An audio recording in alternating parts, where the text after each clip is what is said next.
enjoyed computers and probably started with video games when I was younger, like, Halo 3 and World of Warcraft. And I feel like a lot of people in the crypto space have that. And then, maybe getting a little bit into torrenting, stuff like that in high school. Still not that into crypto. Always kind of enjoyed the math, science, tech world. In college, I studied mechanical engineering, which was all right. But in college, I had a few friends who were into comp sci, who were computer science majors. One of them, Carl, who he graduated a little bit before me, and then he ended up getting really deep into Ethereum, joined the Ethereum Foundation, and is now the CTO at Optimism. But he was the one who kind of first pulled me into crypto in college. He would constantly talk about Ethereum, and he was telling me to buy ETH back when it was like 30 cents. And for some reason, I didn't really listen to him. You know how it goes. Everyone has these stories though. But then, I graduated in, I guess, May 2016. And I spent the next year working in computational fluid dynamics, which is basically just heat flow and mostly focused on car designs. It was definitely not something I enjoyed, I think. It was pretty much just like setting up models on computers and then running simulations. And it wasn't, it wasn't that interesting to me. And maybe that's reflected in the fact that I got laid off after about a year working at Siemens doing that. And from there, I was kind of, I got laid off after a year. So this was in summer 2017. And this was when, Ethereum was starting to take off, and it went from, 30 cents to $1 to $15 to, $100.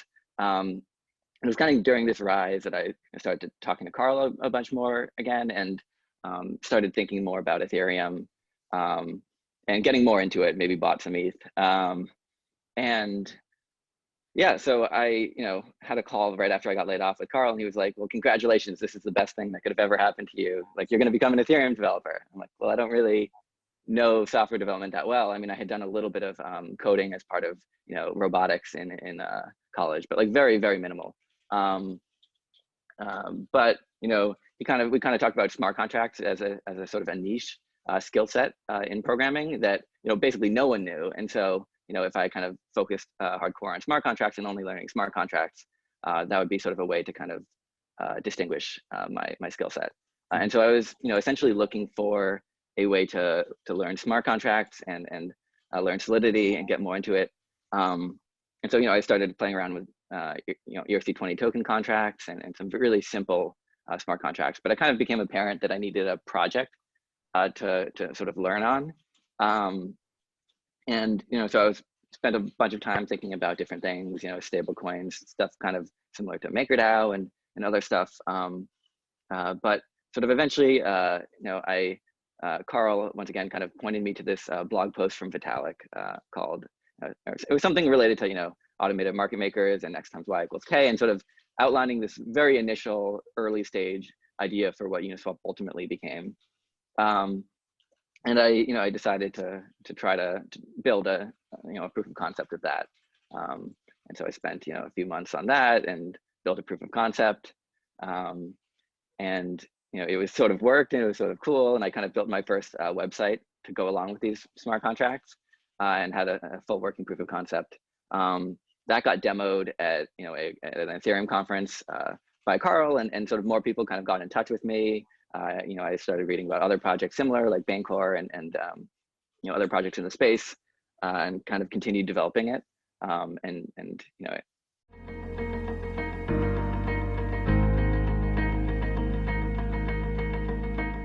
It was a very weird time. I was definitely, upset about being laid off because I wasn't really sure, like if I was going to be able to kind of make that transition into software development. Just because I didn't really have a full developer background. It was definitely like a weird time. I was getting very into Ethereum. I was definitely like found it to be super cool and interesting. Yeah. But so from that perspective, it definitely was like a really great thing. And then from the perspective of like not knowing what I was going to do with my life was a little bit scary at that time. I kind of was living at home for a while after that. Yeah. But yeah, it definitely turned out to be, the best thing that ever happened to me. So in that sense, it worked out nicely.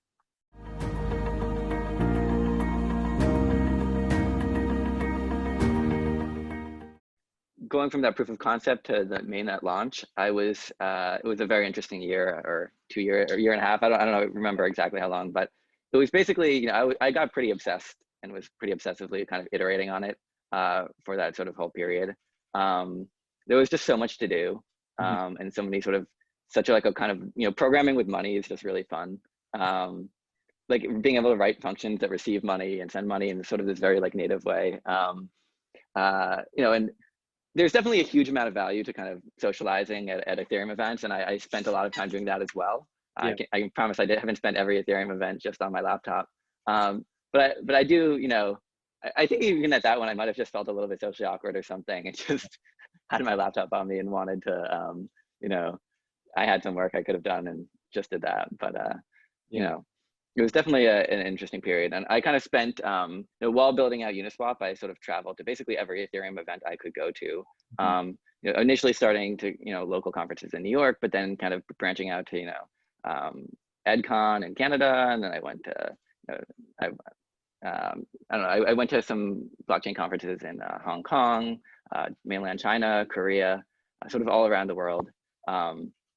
Basically just, introducing people to Uniswap in person, talking about it, and sort of continuing to build it out. And, all the sort of ideas I got and the sort of, all the sort of different people I met, it really helped kind of, invigorate the process, because, building something in sort of a vacuum, it can be really difficult because you don't really have any feedback. You don't know if people are interested. And sort of so even with Uniswap, like there were, almost up until the launch and even after the launch, it was never sure if like I was going to continue working on it post launch, and if it was, going to be like a company or a project that I ran, and if other people were going to be working on it. But going to all these Ethereum conferences and explaining people to Uniswap to people and showing them the demo, people got excited and they were like, oh, that's really cool. I like that. And that sort of feedback is really, really helpful.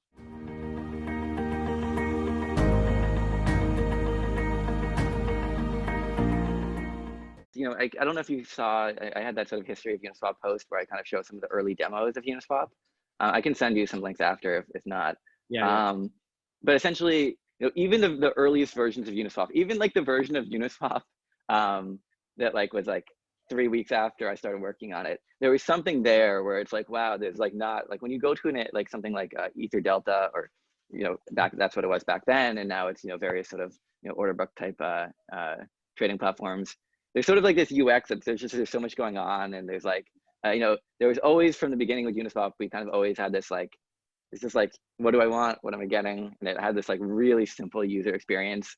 You don't need to like create an account because you just drop in your MetaMask. That was something that you could see even weeks into the project. And that was something that was always really exciting. And so I definitely think that when I demoed it to people, being like, oh wow, it's just like some almost like a Stripe like UX. It's just like but without all the payment processing. It's just like so.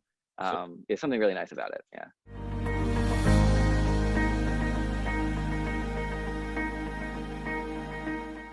Yeah, I mean, I think that it's been less about me almost since the beginning, kind of just having all these sort of fantastic people kind of along my sort of journey to releasing Uniswap, sort of, contributing, me kind of going, meeting people, introducing them, they give feedback. And so there's always been kind of people, like other people as a part of this entire journey since the beginning.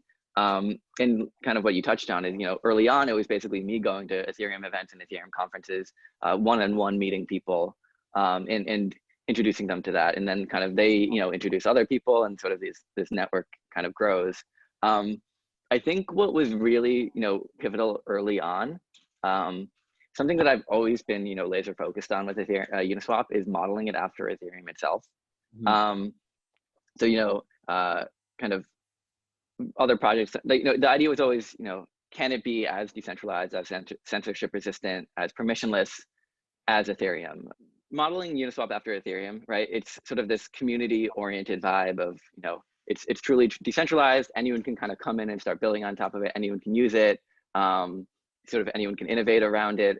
Anyone can contribute. There's so much to build on top of it. and sort of anyone can come in and start building things that are hugely important. So if you remember, like Uniswap.info, which is sort of one of these main sites that we that we sort of build out right now, originally that was built by just a community contributor. His went by the name Conlan, and he just built. It was just me at that time. I was the only one building, so other people had to come and build stuff because people were using it and they didn't have an analytics site, and I didn't have the capacity or the resources to build one, and so someone came in and built that.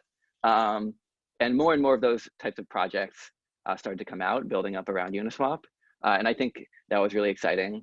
I think that also the fact that it didn't have a token back then was actually extremely appealing to people, and sort of the narratives that were at play at that time, which was like all these projects are scams. They release tokens. There's nothing that works, or like they release tokens and then they say they're going to build it and it's been 2 years and nothing's happened. And then Uniswap came out and it had no token and it already fully worked and it was fully functional. And I think that really it felt good to the Ethereum community at the time, and so everyone kind of started building up around it, and that led to a lot of community growth early on. Now, as Uniswap started to kind of take off, and go from doing $100 a day of trading or something, or 1,000 to tens of thousands to hundreds of thousands, it definitely became apparent that this was a idea that had that was worth taking further. I was always excited by it. I was always excited by the UX and sort of some of the different implications, but you never really know, is this going to be something people are actually going to use?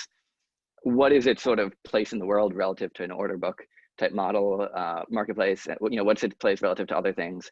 And that was very unknown. Is it? But as it started to take off, it felt to me like there's a lot more that you can do with this. This is clearly the really, really early days. Let's make it a lot better. And hey, like, I'm probably not the only person who can make this better.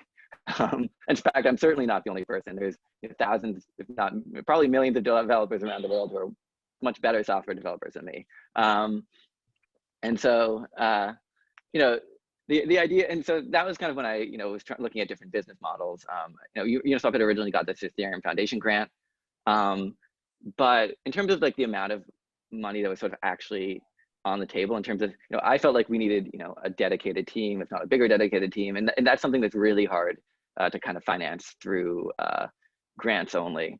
The kind of numbers that we'd be looking at is like $100,000, $200,000, maybe 300,000 max at that period of time, especially with sort of ETH falling in value. And I kind of felt like we needed like a full team building on top of it, and we needed more resources. And so that's where I started to look at VC funding. I think it was a little bit controversial at the time in some ways, but on the other hand, like the people we sort of partnered with, Paradigm, they were really, really fantastic, really intelligent guys who kind of were able to actually contribute in very meaningful ways.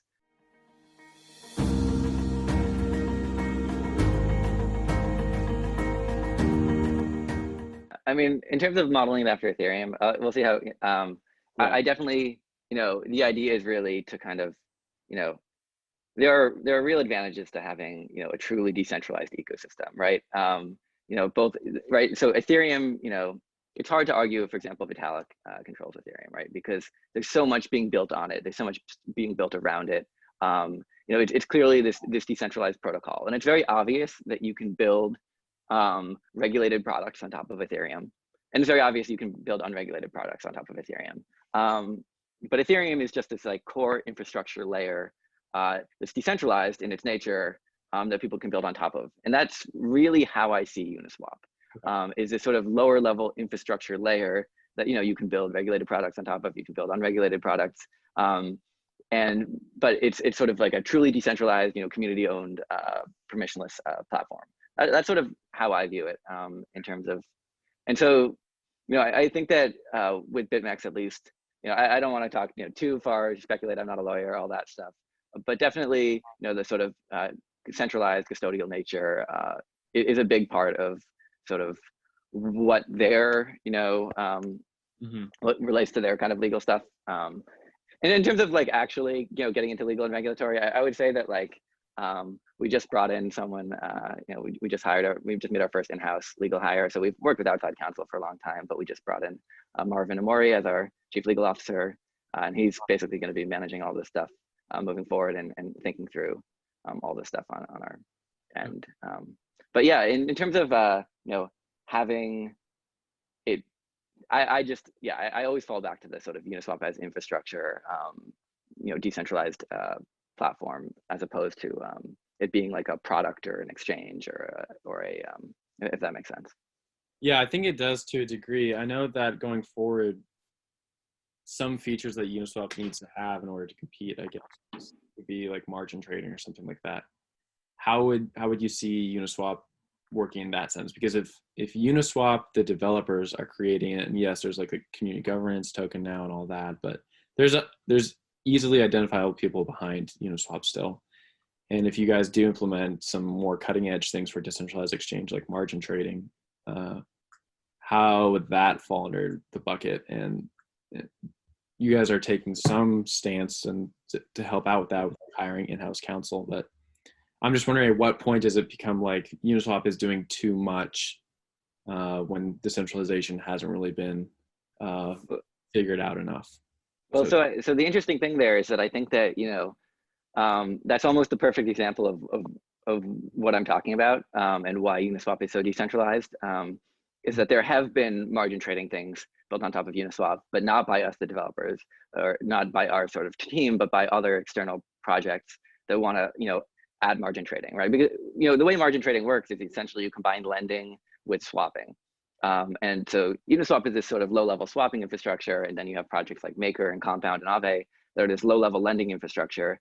Then you have projects, I know Open now does options, but for example, early on, the way their project started was they built this sort of margin trading platform that would, allow you to lock up some USDC on Compound, then borrow DAI with it, or borrow ETH with it, swap that on Uniswap for USDC, lock it up back up, and you could like loop through Uniswap and Compound to create to create this margin trading platform. But that wasn't us creating it; that was like an external team. And there's been 4 or 5 probably other teams that have been experimenting and building with margin trading on top of Uniswap. And so that's kind of, once again, it gets at this sort of decentralized network thing where there's actually hundreds of projects right now. We finally started counting, and we're not even close to counting all of them, but we're up to like 200 right now in terms of external projects building on top of Uniswap. And some of them are building these margin trading stuff. And so the idea of not, we're not aiming to become this sort of like Google thing where we're like this massive empire centralized entity, and then there's like we're just building every single thing in the Uniswap ecosystem. The idea is to become Ethereum, where we're this, sort of vast, expansive, multiple, you go, I don't know if in video games, it's called like going wide versus tall, where it's like, the idea is to have, tons of independent developers and communities and developer teams kind of building on top of Uniswap independently on different projects. And I think that there are really, I think that's incidentally beneficial on the regulatory side, but I think it's also beneficial just in terms of growth and the sort of amount of stuff that people are able to build and the amount of innovation that can happen.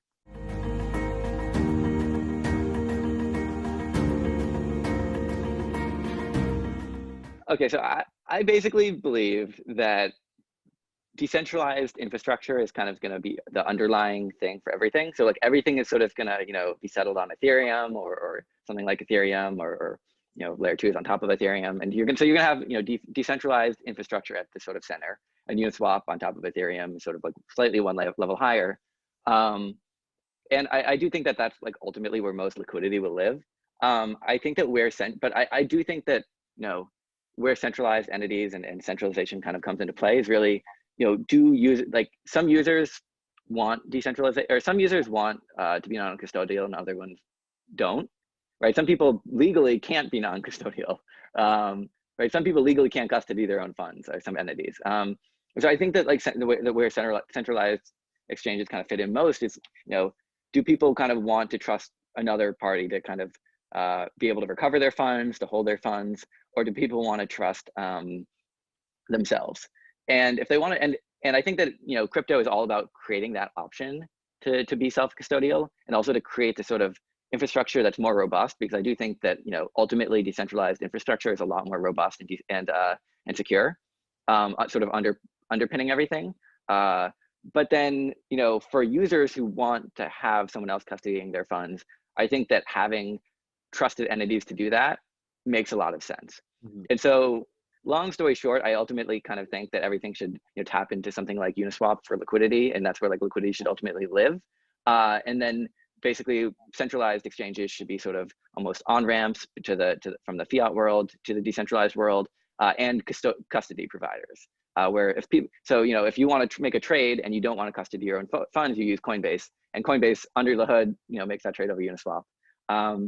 We haven't really seen that happen yet. I mean, we've seen centralized exchanges start to dip their toes in integrating Uniswap in various forms, at least in some forms. For example, Coinbase Custody just you know, supports Uniswap governance.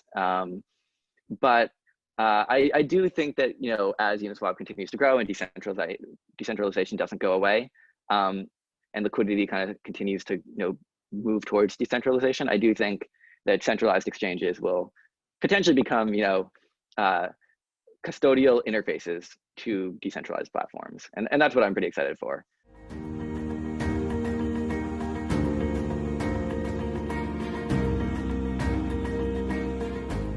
If you had asked me a year ago, Yeah. when Uniswap was going to report more volume for a single day than Coinbase, I would be like, you know, I'd probably say 2021. Yeah. But what we've seen is in September of this year, Uniswap did $15 billion in trading and Coinbase did like 12 billion. Yeah. And so it's been kind of sustained higher volume than Coinbase, at least for periods of time. And sometimes Coinbase comes back ahead. But it's sort of been pretty comparable for the past few months. And so I'd say that everything is happening a lot faster than my predictions would have been a year ago, where, you know, Uniswap, I believe in January, did 60 million in the whole month of January this year. And, you know, and as we said, in September, it did 15 billion or something. Yeah. So it's a little bit hard to predict. In terms of, you know, I guess who's the number one is Binance, and they do what, like 5 billion or something. Yeah. I could see it happen, you know, for multiple days. I could see it happening 2021. I'm optimistic. Let's put it that way. Right there, like you didn't want to say it, but Yeah, what is it? It's like a 10x from here, a 15x. I don't know. I'd say that it's definitely possible that we pass Binance in 2021, but we'll see.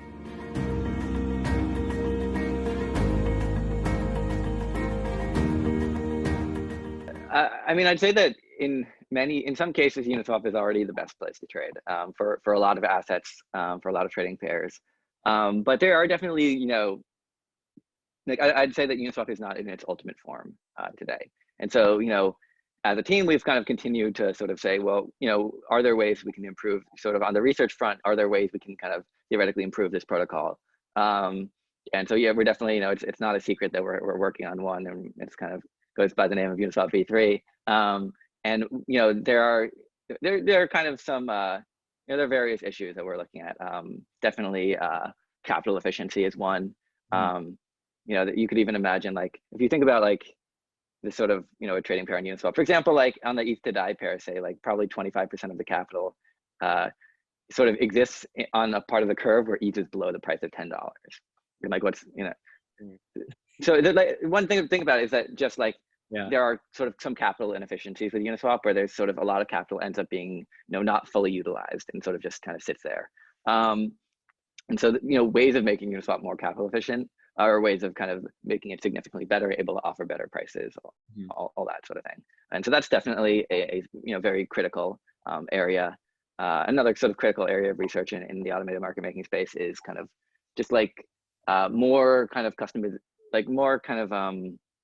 customizability for liquidity providers, kind of allowing them to take more sophisticated positions and more sophisticated bets that are sort of more, what's that? Like hop in and out of positions so they can, or just more like allowing them to kind of adjust their kind of exposures, or sort of adjust their kind of adjust, like Uniswap is basically makes everyone take a very like specific bet right now. And it's like, what if I want to take a slightly different bet and sort of provide, you know, and so those are sort of like two very kind of key areas to kind of research.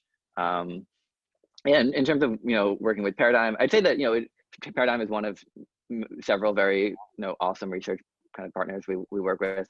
They're definitely, super smart guys, Charlie and Dan and everyone else there, in terms of their sort of ability to kind of write papers and jump in and kind of contribute to mechanism design in super cool ways.